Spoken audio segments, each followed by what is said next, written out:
وكلم الله موسى تكليما وكلم الله موسى تكليما. ഒരു ഹറക്കത്ത് പോലും എത്ര വലിയ അർത്ഥവ്യത്യാസമാണ് സൃഷ്ടിക്കുന്നതെന്ന് കണ്ടില്ലേ? എന്തുകൊണ്ടാണ് ഇവയിൽ മാറ്റങ്ങൾ സംഭവിക്കുന്നതെന്ന് തിരിച്ചറിവുള്ളവരാണോ നമ്മൾ? പലരും പരിശുദ്ധ ഖുർആൻ പാരായണത്തിൽ മാത്രം ഒതുങ്ങിക്കൂടുന്നവരാണ്. അതിലടങ്ങിയ ആശയങ്ങളെയോ അർത്ഥമാനങ്ങളെയോ വിശേഷണങ്ങളെയോ അതിലൂടെയുള്ള ഉറ്റാലോചനകളെയോ കുറിച്ച് ചിന്തിക്കാത്തവരാണ്.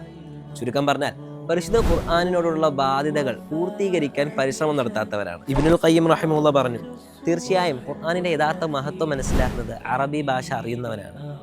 വിശുദ്ധ ഖുർആനും അതിൻ്റെ വിശദീകരണമായ ഹദീസുകളും മനസ്സിലാക്കുന്നതിന് അറബി ഭാഷയെക്കുറിച്ചുള്ള അറിവ് അനിവാര്യമാണ്.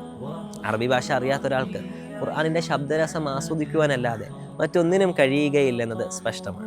ഇസ്ലാമിക പ്രമാണങ്ങൾ തനിമയോടെ മനസ്സിലാക്കാനായി നൂറുൽ ഖുർആൻ അക്കാദമി നിങ്ങൾക്കായി ഒരു അവസരം നൽകുന്നു. അറബി ഭാഷാ പഠനം മദീന ബുക്ക് അടിസ്ഥാനപ്പെടുത്തി ഏറ്റവും എളുപ്പത്തിലും വ്യവസ്ഥാപിതമായും നിങ്ങളിലേക്ക് എത്തിക്കുന്നു. മദീന ബുക്കിലേക്കുള്ള അഡ്മിഷൻ ആരംഭിച്ചിരിക്കുകയാണ്. കോഴ്സിന്റെ കൂടുതൽ വിവരങ്ങൾ അറിയാനായി താഴെ ലിങ്ക് എന്ന് കമന്റ് ചെയ്യുക.